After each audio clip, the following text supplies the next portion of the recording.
La team, ouais, c'est chaud.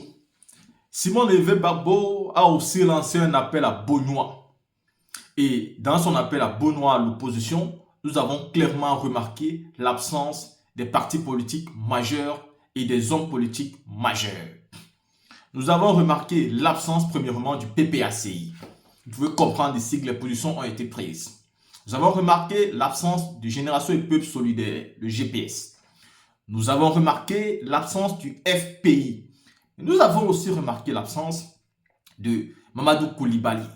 Oui, Mamadou Koulibaly, l'ancien président de l'Assemblée nationale, au temps du président Laurent Gbagbo. Voici déjà quatre grosses têtes qui sont absentes à l'appel de Simon Levé Gbagbo. J'ai donc envie de dire qu'aujourd'hui, on peut le dire de manière claire, sans avoir de crainte de se tromper.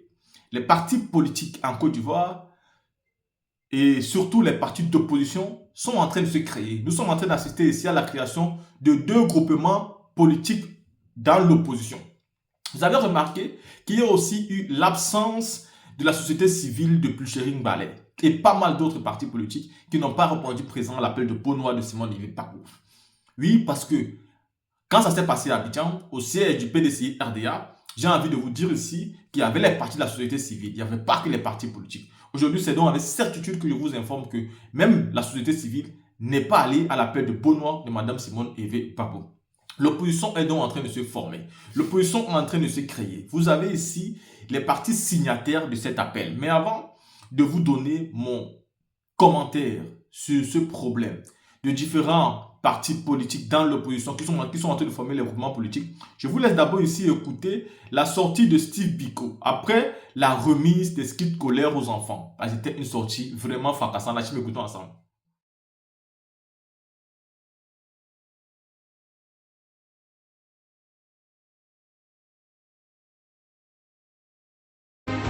Aujourd'hui, on va parler des kits scolaires. Et le fédéral l'a très bien fait. Mais aujourd'hui, on est le 19 septembre. On est le 19 septembre. On ne peut pas parler qu'on ne parle pas du 19 septembre. Parce que le 19 septembre 2002, on a instrumentalisé des jeunes Ivoiriens. On leur a dit, prenez les armes contre la nation. Prenez les armes contre la patrie. Tuez vos frères pour que certains arrivent au pouvoir. On a mis ça sur des conflits ethniques. On a mis ça sur des conflits de boubou. On a cherché des protestes fallacieux, des faux protestes pour faire la guerre à la Côte d'Ivoire. Parce qu'on ne voulait pas d'un homme à la tête de l'État, le président Laurent Gbagbo. Mais le président Laurent Gbagbo, ce n'est pas qu'un homme politique. C'est un père, c'est un humaniste. Il aime l'homme d'abord. Et il met l'homme au centre de sa politique. Il a regardé les enfants là, parce que ce sont des enfants. Il a regardé Soro Guillaume, il a regardé Soul Toussoul, il les a regardés et dit, vous me faites la guerre pour quelqu'un que vous ne connaissez pas. Il dit, vous me faites la guerre pour quelqu'un que vous ne connaissez pas. Parmi vous, les plus chanceux seront en exil. Les moins chanceux seront en prison et d'autres vont mourir. Mais aujourd'hui, où on parle du 19 septembre, si on était à l'église, camarade Omer, on dirait que le président Laurent Gbagbo c'est un prophète. Parce que ce qu'il a dit, ça s'est accompli point par point.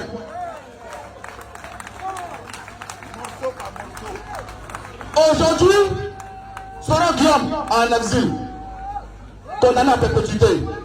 Soul Toussoul vient de sortir de plusieurs années de prison. Beaucoup sont en exil, ne peuvent pas rentrer en Côte d'Ivoire. Et c'est le même Laurent Gbagbo qui est en train de se battre pour que Soro Guillaume revienne en Côte d'Ivoire. C'est le même Laurent Gbagbo, quand qui Soro Guillaume apporte le glaive, qui est en train de se battre pour que Soro Guillaume revienne en Côte d'Ivoire. Ça veut dire quoi? Laurent Gbagbo, il défend des positions de principe. Il ne regarde pas à l'homme, il regarde à ses principes. Ça ne veut pas dire qu'on aime Soro Guillaume. Ça ne veut pas dire que c'est notre ami. Mais nous disons qu'aucun enfant de la Côte d'Ivoire ne doit être contraint à l'exil. En politique, il faut être honnête, il faut être juste. On ne peut pas utiliser la violence, on ne peut pas instrumentaliser la justice pour écarter les adversaires politiques. Et nous disons que nous n'allons jamais accepter ça. Et on ne va jamais accepter. Donc vous, votre mission, c'est de faire en sorte que tous les habitants du canton, chacun puisse avoir sa pièce d'identité et sa carte d'électeur. Parce que eux, ils avaient les kalachnikovs, nous on a les bulletins de vote. Là où eux, ils avaient des armes, nous on a les cartes d'électeur. Parce que ta carte d'électeur, c'est ton arme pour 2025. C'est de ça qu'il s'agit aujourd'hui. Mais pourquoi on donne des kits scolaires? Parce que c'est par l'éducation qu'on va changer la Côte d'Ivoire. La team, vous avez fini d'écouter cette sortie. J'ai bien envie de dire ici que dans l'opposition et aujourd'hui en Côte d'Ivoire, il y a une opposition qui est opposée à l'opposition. Il faut le dire clairement. Vous avez des personnalités politiques qui se disent opposants, mais qui à chaque fois où ils sortent, leur première chose à faire, c'est d'attaquer l'opposition. Ils n'ont pas pour cible le parti au pouvoir, ils ont pour cible les opposants. S'ils n'attaquent pas le président Laurent Gbagbo, ils vont attaquer Soro Guillaume. Et moi, ça me cause un problème. On peut donc voir ici qu'il y a quasiment eu un boycott ou l'échec de l'appel de Benoît de Mme Simone Evé Gbagbo. Car nous avons pu remarquer ici les partis signataires de son appel. Et nous savons très bien que ces partis signataires ne pèsent absolument rien du tout. Ils ne peuvent pas peser le poids dans une véritable élection électorale présidentielle en Côte d'Ivoire en 2025. Pourquoi? Parce que ils ont oublié ce qu'on appelle le leadership. Ils ont oublié ce qu'on appelle d'abord le droit du mérite. La team, ce n'est pas parce que le président Laurent Gbagbo est d'abord le plus vieux qu'il faut le suivre, non. Le président Gbagbo est d'abord un ancien président de la République de Côte d'Ivoire. Il a un poids qui pèse plus que vous tous, réunis. Je dis bien, il a un poids qui pèse plus que vous tous, réunis. Même vous tous mélangés, ce monsieur, il vous gagne. Il n'y a pas de débat. La liste des signataires de l'appel de Benoît de Simone Evé pour le rassemblement de l'opposition en vue d'une élection présidentielle crédible et transparente selon eux n'a pas vu l'apparition du PPACI. Le PPACI a brillé par son absence. Elle n'a pas vu l'apparition du FPI, le GPS. Et tous ces partis politiques nous démontrent déjà qu'aujourd'hui, à l'heure où nous sommes en train de parler, des différents groupes politiques sont en train de se former et on peut déjà avoir une idée de ce à quoi on doit s'attendre d'ici quelques mois ou alors d'ici quelques semaines. L'appel de Benoît de Simone Evé Gbagbo, pour moi, devrait tout de suite se calmer, se plier, prendre position quand le président Laurent Gbagbo a décidé de faire appel. Ils ont tous respecté le président Bédié quand il était là, parce que c'était d'abord le plus âgé, mais c'était aussi un ancien président de la République. Autour du président Laurent Gbagbo, quand ils savent que le véritable changement, l'homme qui ne s'amuse pas et qui ne laisse pas sa victoire être volée, est là, ils ont décidé de faire quoi? De faire un regroupement politique pour contrer la véritable opposition et avantager le parti au pouvoir. Mais ça, ce n'est pas un problème. Ce n'est pas un problème parce que l'opposition, la vraie, elle se connaît. Et si ça s'est mal passé en 2020, ça ne se passera pas de la même façon en 2025. Nous avons déjà une idée de l'opposition qui arrive, les différents groupes de l'opposition, et nous savons ce à quoi s'en tenir. La team, quand ceci a été dit, dites-moi ce que vous pensez et on se voit pour une autre vidéo.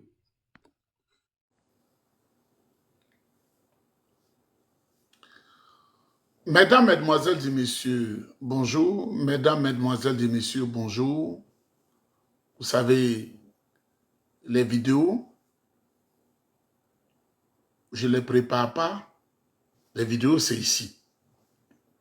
Les vidéos, c'est dans la tête.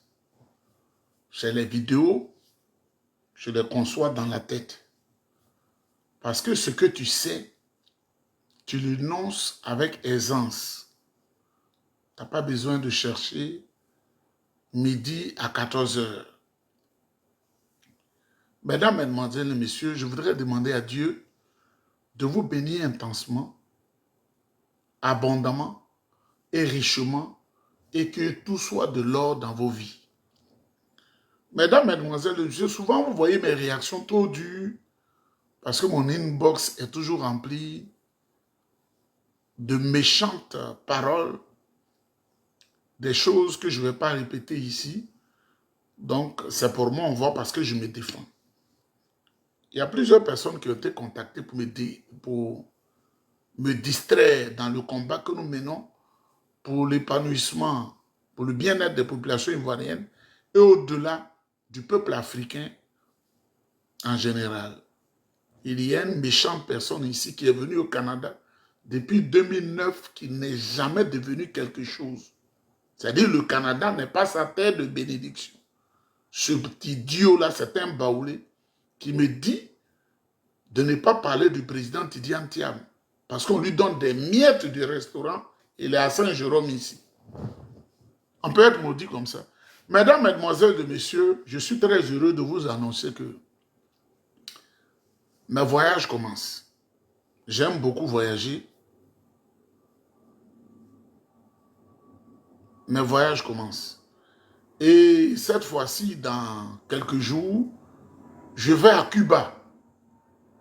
Vous savez, Cuba, c'est un mystère et une histoire qui fait peur. Ce malheureux individu, Jodiani Pacheco, qui dit que Nieba ne voyage pas. Vous savez, quand on voyage en avion, ça doit être des choses secrètes. Parce que l'avion passe dans les airs. Même si je travaille dans le milieu, je serai à Cuba et je vais faire des vidéos pour vous, comme je l'ai fait une fois au Japon et en Israël. Je vais faire des vidéos à Cuba. Quand je vais venir de Cuba, je vais aller certainement retourner en Israël ou en Chine, parce que moi, je ne paye pas de billets d'avion. Ça, je vous l'ai dit. Et je voudrais saluer tous ceux qui ont reçu mes images. Nieba, quand il est en train de travailler, tel qu'il s'habille et puis il travaille là. C'est ça que vous avez vu. Je voudrais vous saluer. Mesdames, Mesdemoiselles et Messieurs, Mesdames, Mesdemoiselles et Messieurs, bonjour encore. Alassane Ouattara, le pire ennemi des Ivoiriens, le pire ennemi du peuple africain, du peuple noir africain. Alassane Ouattara, dans sa conscience, c'est notre papa, hein, c'est un père. Mais quand le père exagère, il faut lui parler sur la place publique. Quand tu parles en inbox, dans l'ombre, et que le papa exagère, il faut lui parler sur la place publique. Premier élément, Alassane Ouattara est en train de souffrir, faire souffrir les Baouli. Partout sur toute l'étendue du territoire national. Mesdames, Mesdemoiselles et Messieurs, je suis le dépositaire de la Côte d'Ivoire. Mesdames, Mesdemoiselles et Messieurs, je suis le dépositaire de la Côte d'Ivoire dans tous ses fondements. Hier, je vous ai expliqué les raisons pour lesquelles les Baoulés qui vivaient autrefois et en totalité dans leur région d'origine, le centre, ont été obligés de se déplacer pour aller à l'ouest, pour aller dans d'autres régions à cause de la construction des barrages par le président Faure-Boigny. Soit on choisissait de rester dans l'obscurité, soit on choisit de faire le développement. Le président Faure-Boigny a fait les barrages, les Baoulés ont été déplacés. Mais, on parle de forêt classée. Le président Faure-Boigny a dit en 1980 que dans la classification des forêts classées, on s'était trompé. Il a dit ça. C'était les indépendances, c'était l'euphorie des indépendances et notre plan de développement n'était pas conçu par nous parce qu'on n'avait pas encore de grands intellectuels. C'est nos amis français qui étaient là. Ils regardent ici, forêt classée. L'ONU dit on n'a qu'à faire forêt classée. Voilà un village qui est à côté et la forêt où les gens mangent est devenue forêt classée. Voilà la rivière où nos parents pêchent. On dit, l'ONU dit, c'est une rivière classée. Pendant 20 ans, nos parents ont vécu de ces difficultés-là. Et le président Faure-Boigny a compris, il a dit, c'est vrai qu'il y a des forêts classées, mais faisons très attention parce qu'il y a des villages à côté. On fait le développement, mais il faut tenir compte des populations. Oufoué, c'était un génie. Donc, il y a des forêts qui ont été déclassées. Il y a des forêts qui ont été déclassées à partir de 1980. C'est après 20 ans après notre indépendance, il y a des forêts qui ont été déclassées. 20 ans après notre indépendance, il y a des forêts qui ont été déclassées. Houphouët-Boigny, qui était visionnaire, en 1980, il a déclassé quelques forêts. Donc, les autochtones et les halogènes qui sont venus. Quand la forêt est déclassée, vous allez l'exploiter. Mais les forêts dans lesquelles ils sont en train de chasser les gens aujourd'hui, il y a une pluviométrie telle que vous ne l'avez pas encore vue. Hein? Parce que ceux qui sont jeunes pensent que les pluies qui tombent en Côte d'Ivoire, c'est maintenant qu'ils tombent. En 1983, il a plu sur le territoire de Côte d'Ivoire au point où on a pensé que la Côte d'Ivoire allait disparaître. 23 ans après l'indépendance, c'est-à-dire 1983, j'étais petit bonhomme comme ça. Et on m'a amené chez ma grand-mère au village, à Yokoboué, chez ma grand-mère Hélène.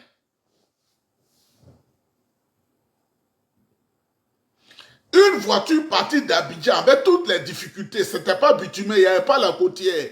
Et nous sommes à 2 kilomètres du village. Aucune personne ne pouvait passer. Même les militaires sont venus de la région, parce que le grand-père vivait encore. Ils ne pouvaient pas. Il n'y avait pas cette technique-là. L'eau coulait comme ça, comme dans un barrage.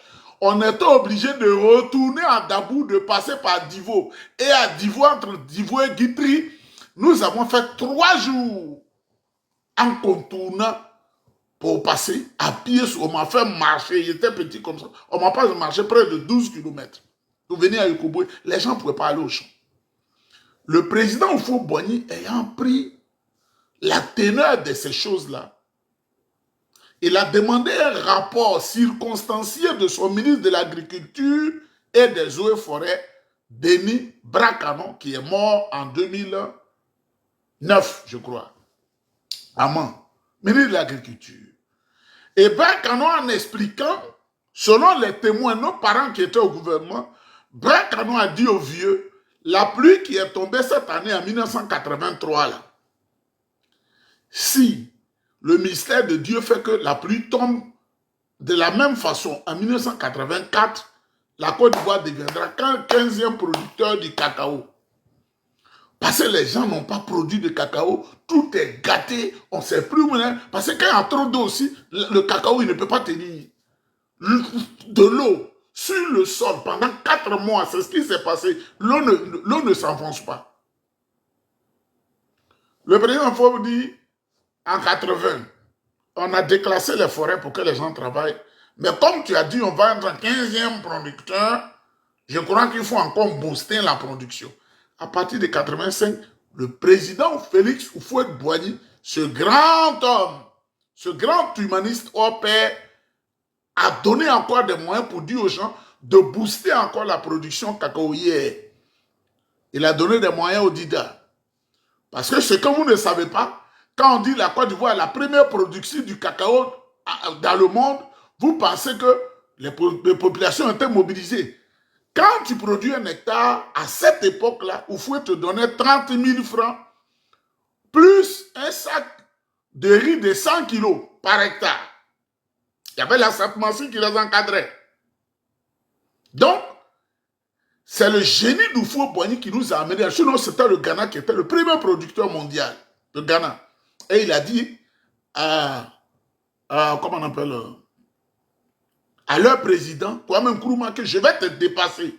Mon pays va te dépasser. Tous vos parents que vous voyez là, quand la Satmassi les approche, tu dis je vais faire 10 hectares, on te donne 300 000 francs. Plus des sacs de riz, parce que quand tu es en train de travailler, il faut manger. Demandez à Alassane Ouattara, le pire ennemi des Noirs, s'il a une fois donné à son ministre, qui est gros comme un lard du Mali, s'ils ont une fois donné même, ne serait-ce que 10 000 francs à un paysan pour dire, va faire un hectare de cacao. Être premier producteur, c'était un art. Il faut à penser la Côte d'Ivoire. Ceux qui faisaient les palmiers à huile, ils leur donnaient les plants et ils leur donnaient à manger. 1 hectare. Là, le palmier à huile, c'était 50 kg de riz par hectare. Que ce gros-là, Djoumani, prenne ce que je suis en train de dire pour vérifier dans ces documents. Parce qu'il était au campement, donc il ne sait pas tout ça là. Alassane Ouattara, le pire ennemi des Ivoiriens et des Africains. Monsieur Alassane Ouattara, pourquoi vous avez pris la Côte d'Ivoire alors? C'était pour amener la Côte d'Ivoire à l'état de 100 ans. Monsieur Alassane Ouattara. Vous voyez, la terre sur laquelle on vit, là, quelles que soient les fortunes, vanité des vanités, tout est vanité et recherche du vent. Je n'ai jamais vu un homme qui est mort l'enterrer avec 1000 francs. Sinon, la mort n'allait pas emporter le président Fauboigny. Vous dites de vous donner le pays. Vous avez livré une guerre monstrueuse en utilisant notre frère Soro Guillaume, qui était si jeune, si frêle, qui avait été frustré au FPI. Ils ont pris Blé Goudé avec eux, parce que leur frère, et ils ont mis Soro Guillaume, qui était leur filleul de côté. Ah, l'ethnie, quand l'ethnie tient les gens. Et Soro Guillaume ne s'est pas maîtrisé. Il allait se mettre avec les gens, créant des troubles graves. La guerre dans son pays d'origine. Parce que Soro est de père et de mère de Côte d'Ivoire. Et lui-même marié à une Ivoirienne. Alassane les a manipulés. Et Kone Zakaria nous a dit, Alassane a acheté des armes pour nous donner pour tuer les Ivoiriens. Il a dit, on ne l'a jamais appelé devant les tribunaux. Monsieur Alassane Ouattara. Vous-même, la Côte d'Ivoire, telle que vous la voyez là, vous êtes fiers de ça? Où les Ivoiriens ne mangent pas bien? Où les enfants ne vont pas bien à l'école? Où l'enseignement est détruit? Où on peut faire la compilation de documents pour dire je suis devenu docteur des universités. Parce qu'il n'y a aucun suivi à ce niveau-là. Il n'y a pas de médicaments dans les hôpitaux. Même les femmes qui vont accoucher, que Dieu nous en garde, elles disparaissent. Elles vont donner la vie et elles meurent. Parce qu'il n'y a pas de kit d'accouchement. Assurance maladie, c'est inexistant. Ça n'existe que de nom pour tromper les gens pour prendre leur argent. Le carburant est comme ça. Même le kilogramme de riz, là, on ne peut plus acheter. On ne peut plus acheter le poisson. On ne peut pas traverser le port. Parce que tout est devenu cher. Vous avez livré la guerre au Niger, au Burkina, au Mali, en sorte qu'aujourd'hui, le port est devenu sec. Oh, il y a 2 ans, j'ai dit, il ne faut pas livrer la guerre à ces pays-là, parce que ce sont ces pays-là qui viennent acheter ici, qui nous donnent l'argent, les taxes. Monsieur Alassane Ouattara, qu'est-ce que l'histoire va retenir de vous? C'est de ça qu'on parle. Ceux qui veulent manger avec vous vont vous tromper. Ils vont vous endormir. Ils ne vont pas vous dire la vérité. Ceux qui s'attendent aux miettes de vos mains, ils vont vous endormir. Ils vont vous tromper. Ils vont vous amadouer. Tout le monde est dans la souffrance. On déclasse les forêts. Les gourous rentrent dans les forêts. Les baoulés rentrent dans les forêts. Les djoulas rentrent dans les forêts. Depuis 1984, on a déclassé les forêts. Les gens ont leur plantation, leur vie, c'est là. Thiam a décidé aujourd'hui, le président Tidiane Thiam, notre valeureux président PDCID, a décidé d'être candidat à l'élection présidentielle et les baoulés, ce sont les baoulés qui vont le voter. On laisse les autres ethnies à côté et c'est les baoulés qu'on traque. Parce que vous écoutez, les campements qu'on déplace là, ce sont des centaines de campements, hein, mais c'est les campements. C'est les campements baoulés qui sont ciblés. Sinon, il y a les campements des halogènes venus des autres pays. Il y a des campements de gourous, il y a des campements de Bété, il y a Bonon, il y a des campements partout. Mais c'est les campements baoulés qui sont ciblés. Mais je vais vous dire pourquoi. Vous savez, il y a une embellie exceptionnelle autour du prix du cacao à l'international. Les prix ont grimpé. Et le seul pays au monde qui est le pays producteur, la Côte d'Ivoire, depuis Fauboigny, où les paysans sont mal payés, c'est la vérité, je vais vous dire aujourd'hui. Vous voyez pourquoi on menace les baoulés, qui sont mal payés, c'est en Côte d'Ivoire. Alors, vous avez appris, après les JO olympiques, où le président, notre président, Tidiane Thiam, était à l'honneur. Ensuite, il a été invité à la convention des démocrates aux États-Unis. Et là, il est allé au Rwanda, où les grands penseurs de l'économie africaine étaient réunis à Kigali. c'est là qu'il a proposé que le prix du cacao étant à tel niveau, est-ce que ces décideurs ne peuvent pas influencer le président Ouattara pour qu'il rémunère, écoutez-moi bien, à sa juste valeur, les paysans ivoiriens qui ne reçoivent rien. Guinée, on paye mieux. Au Libéria même, qui est à côté, qui a fait 20 ans de guerre, on paye bien. Au Cameroun, on paye bien. Au Togo même, qui produisent comme ça, là, on paye bien. Et les Ivoiriens sont dans la souffrance. Le président Thiam m'a dit, est-ce que vous pouvez voir le président Alassane Ouattara pour que nos paysans soient à l'aise, surtout avec la rentrée qui arrive là. Il n'en fallait pas plus pour énerver le président Alassane Ouattara parce que les gens l'ont contraint à faire une augmentation. Parce que si tu n'augmentes pas, nous serons obligés de diminuer les prix parce qu'on ne sait pas la marge bénéficiaire où tu mets cet argent. Et après la discussion, il a dit, je vais augmenter à 23%. Mais qui produit le cacao? Je vais vous le dire. Les plus grands producteurs de cacao en Côte d'Ivoire, ce sont les Baoulés. Et les Baoulés, dans les villages là-bas, ils ont des bureaux de vote de 3 000, 5 000 personnes. Ce sont des gros villages. Donc, ils peuvent influencer le vote. Alors, on prend des détachements de militaires pour aller casser les maisons des Baoulés. Le Baoulé, on casse sa maison ici, et puis l'autre qui est à côté, on ne le touche pas. Ça veut dire, avant de venir dans les campements, ils avaient déjà cerné comment on appelle, la géographie des lieux. Ça, c'est la maison d'un Baoulé, ça, c'est la maison d'un Baoulé, ça, c'est la maison d'un Baoulé, ça, c'est la maison d'un Baoulé, et ils sont en train de les mettre dehors. Aujourd'hui, je vous parle, les gens dorment dans les maisons, dans les écoles primaires.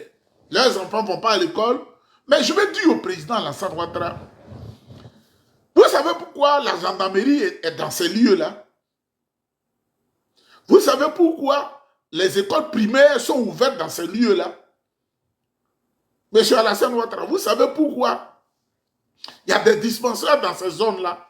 Parce que les forêts ayant été déclassées, ces endroits sont devenus des villages qui, grâce au fonds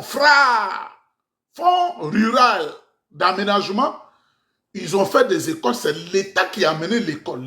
L'État ne se trompe pas. C'est l'État qui a amené les dispensaires, les fonctionnaires, les institutions, tout ça. C'est l'État, les gens de l'agriculture, tout cela, ils agissent dedans. Mais vous avez décidé, avec la haine comme vous avez pour les Ivoiriens, parce que c'est votre ADN, vous venez de chasser les Baoulés et qui dorment avec des enfants de moins de 2 semaines dans les classes des écoles primaires, empêchant désormais les enfants de s'inscrire à l'école. Monsieur Alassane Ouattara, un endettement exceptionnel et exponentiel de la Côte d'Ivoire à hauteur de 35 000 milliards. Qu'est-ce que vous en avez fait? Qu'est-ce que vous en avez fait? Un petit strapotin de pont, 3e pont, et un autre 4e pont. Et du goudron biodégradable partout à Abidjan. Mais allez à l'intérieur du pays, il n'y a rien. Monsieur Ouattara, vous avez ciblé la Côte d'Ivoire, vous avez dit, je vais venir détruire la Côte d'Ivoire dans ses fondements. La Côte d'Ivoire est en retard de 100 ans aujourd'hui. Nos enfants sont obligés de passer par les autres pays pour aller chercher du bonheur hypothétique quelque part. Parce que vous avez la haine pour l'Ivoirien. Ce qu'on doit retenir de vous, vous avez puni les Ivoiriens, vous leur avez fait du mal. Les Hébriens ont des problèmes avec vous. Ils doivent dormir en plein air. Vous avez envoyé l'armée à Zegui. À Zegui. Le village atier qu'on appelle Zegui. Vous les avez frappés. Vous avez envoyé l'armée en pays à Djoukou. Vous les avez frappés. En pays d'Ida et Gaudier. Les gens meurent chaque jour. Du fait de vos hommes. Mais Alassane Ouattara, quand toi là, tu chasses les Baoulés des campements, pourquoi dans le Mont Péco tu ne chasses pas ceux que tu connais là, qui sont tes vrais parents? Dramane Ouattara, moi je te parle. Quand toi tu chasses les Baoulés partout là, pourquoi tu ne chasses pas tes parents qui sont dans le Mont Péco? C'est de ça qu'il s'agit. Tu es un ennemi. Tu es méchant. Et on ne peut pas te suivre. Tu es méchant, cruel. même ceux qui s'étaient trompés de route, qui t'ont suivi à un moment donné, tu as cassé toute leur maison à Abidjan. Parce que, pour toi, il ne doit pas avoir un pays où il y a des pauvres. Même Cuba, où je vais aller là, pour certains contacts d'affaires, Cuba, qui est un pays mythique, qui fait peur, le pays de Fidel Castro, je vais aller dans quelques jours, il y a des pauvres. Et on a fait des grands cartons, pour ceux qui veulent croire, on a fait des grands cartons pour aller donner à manger aux populations. Aladi Babantoundé, c'est un homme généreux, on est en train d'apprêter les cartons. On est en train d'apprêter les cartons. On est en train d'apprêter les cartons pour mettre dedans des choses vraies. Personne ne peut m'égaler parce que le cœur que Dieu m'a donné, c'est un cœur exceptionnel. C'est les cartons, vous avez vu. Plus de 8 cartons, on va mettre beaucoup de choses pour aller offrir là-bas, pour qu'on ait la récompense de Dieu. Alassane Ouattara a une pierre à la place du cœur. Alassane Ouattara, tu es allé tromper le président Gbagbo pour dire vous faites front républicain. C'est ce président Gbagbo qui a dit en 1995 que tu dois être candidat. Tu l'as attrapé des années après, tu l'as amené à la cour pénale. Ton cœur est noir pour qu'il meure là-bas. N'eût été la grâce divine, le président Gbagbo en parlerait plus. On parlerait de lui au passé.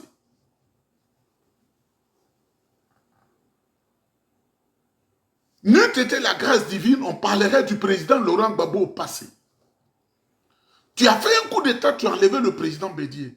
Mais le président Bédié, paix à son âme, qui avait une âme grande. Une âme grande, il t'a pardonné l'affaire. Rassemblement des républicains avec rassemblement des oufouettistes avec toi. Tu l'as trahi. Même le jeune Soro Guillaume, qui à un moment donné s'était égaré, trompé des chemins, qui t'a suivi. Ouattara, Draman Ouattara, où est Soro Guillaume? Où as-tu mis Soro Guillaume?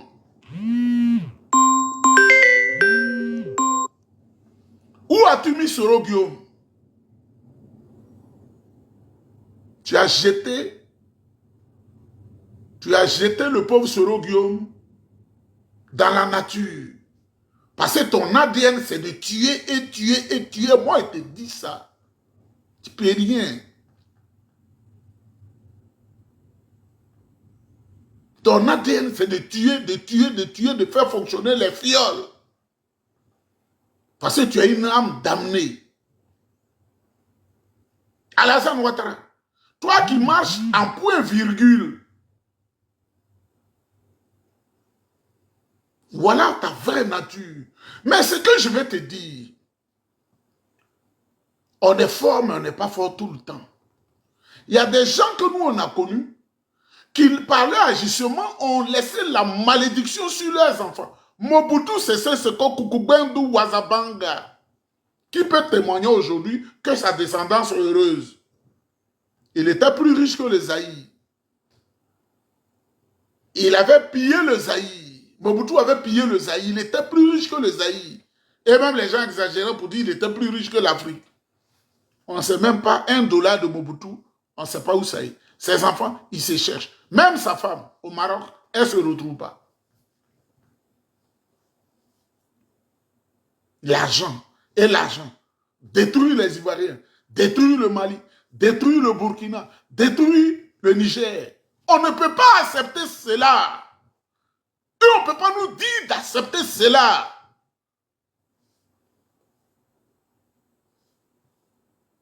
Ceux qui détruisent la race humaine, on ne peut pas les suivre.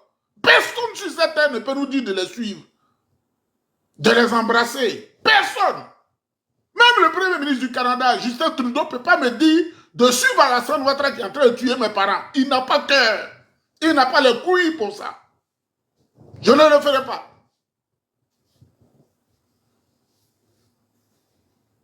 L'école n'existe plus. Et pourtant, en termes d'économie, la Côte d'Ivoire produit beaucoup d'argent. Cet argent va où? Mesdames, mesdemoiselles et messieurs, si vous avez, je n'ai pas dit à moi de m'envoyer, si vous avez un morceau de sucre, si vous avez une boîte de Nescafé, pensez aux parents qui sont en train de souffrir en ce moment du fait d'Alassane Ouattara dans les brousses. Pensez aux parents qui sont en train de souffrir au moment où je vous parle, dans le canton Kodia, à Sassandra, ils sont en train de tuer les Gaudiers, les néos comme ça. Ils sont en train de les tuer. Les gens du gouvernement sont en train de tuer les gens. Pensez au Baoulé. Faites parler vos cœurs. C'est pas à moi. Quelqu'un m'a appelé hier, c'est pas moi. Non, c'est pas moi. Je ne sais même pas comment acheminer. Mais si vous êtes en Côte d'Ivoire, il faut penser aux populations qui sont en train de souffrir.